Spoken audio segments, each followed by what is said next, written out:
Hi, I thought I'd post this to coincide with ME Awareness Week in the UK. I've suffered from ME for about the past 15 years now, the last 8 severely, and I thought it might be useful to talk about my experiences and to share some of the things that I've been through. I've split this into several parts as it grew a lot bigger than I thought it would. Part 1 is a brief introduction to ME with some basic information. In part 2 I explain about how the condition affects me in some detail. I decided to do this because I don't often hear about how people are affected individually. It's just usually general symptoms. This doesn't really give you a clear idea of what impact these symptoms might have on someone's life. I also include a discussion of the term CFS in this section. In part 3 I talk about what is causing my condition and some of the treatments and tests that are available and that may be of some use. I also suggest a few ways we could improve the healthcare offered to ME patients quite cheaply and effectively. In part 4 I discuss the conclusions I've come to over the years and things that need to change and the way forward for better treatment for ME patients. I hope this is of some use to you, and I'll post the further parts over the next few days hopefully. Okay, so what is ME?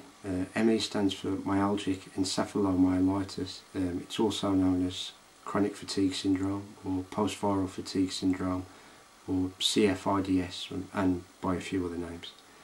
The major symptoms associated with ME are chronic fatigue or exhaustion, muscular problems, poor immunity, chronic weakness, memory and cognitive problems, sleep disorder, temperature disorder, hypersensitivity, neurological problems and many other symptoms. ME affects about 250,000 people in the UK. About 70% of people affected are women. It can affect anyone at any time in their lives, and in 2002, in the face of overwhelming evidence, it was established as being a real physical illness in the UK, and that was after 20 years of controversy. It then went on to be classified as a neurological condition shortly after, and according to the Chief Medical Officer, sits alongside MS and motor neurone disease as a serious neurological condition. It's been classified as a neurological condition by the World Health Organization since 1969, so we're a little bit behind in the UK. It's important to understand that ME isn't a diagnosis. It's not one illness. It is a term applied to a set of symptoms with no known cause. These symptoms are common to lots of different illnesses. For example, a lot of the symptoms associated with thyroid problems are similar to the symptoms associated with ME. So if you had thyroid problems and the diagnosis was missed, you may well end up being diagnosed with ME. The reality is that ME is made up of lots of different illnesses, not just one illness. Each of these illnesses are different, while the symptoms may be similar, and each illness will have its own cause and its own prognosis, and hopefully at best its own method of treatment, or at least its own effective method of management. The fact that ME is made up of several different illnesses goes a long way to explaining varying outcomes and severities of the condition in each patient.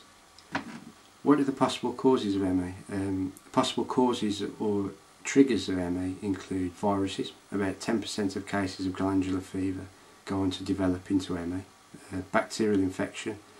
Rickettsial infections such as Lyme disease would cause these kind of symptoms. Glandular problems, chemical poisoning, deficiency, allergy, genetic factors, undiagnosed neurological conditions. The illness may vary from mild cases to severe cases.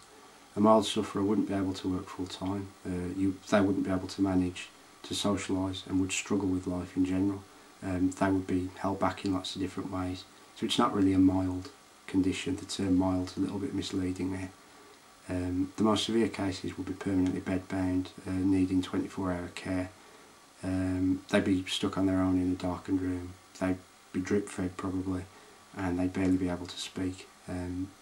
I fit into the severe bracket, but obviously I'm not quite this badly affected.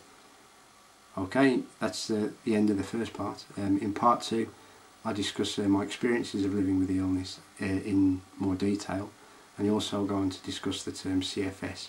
I'll post this in the next couple of days or so.